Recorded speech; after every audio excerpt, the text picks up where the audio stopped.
Arrest ಮಾಡಿದ ತಕ್ಷಣ ಅವನು ಬೇಕಾದಾಗೆ ಹೊಡೆದು ಬಡದು ದಂಡನೆ ಕೊಡಬಹುದು ಅಂತ ತಿಳ್ಕೊಂಡಿದ್ರೆ ಅದು ತಪ್ಪು. ಹುಷಾ, ಅವನ ವಿಷಯ ನಿನಗೆ ಗೊತ್ತಿಲ್ಲ. ಅವನೊಬ್ಬ ರೋಗ್. But is my client. ನಿನ್ನ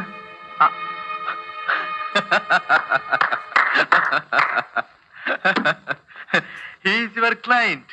ಏನ್ ನನ್ನ ಹತ್ರ ಅಪಾಯಿಂಟ್ ಮಾತಾಡ್ತಾ ಇದ್ದೀಯಾ? ಎಷ್ಟು ಫೀಸ್ ಕೊಡ್ತಾನ ಅವನು ನಿನಗೆ?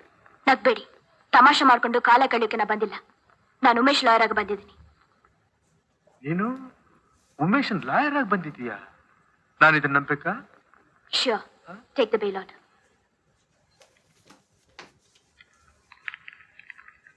Ah.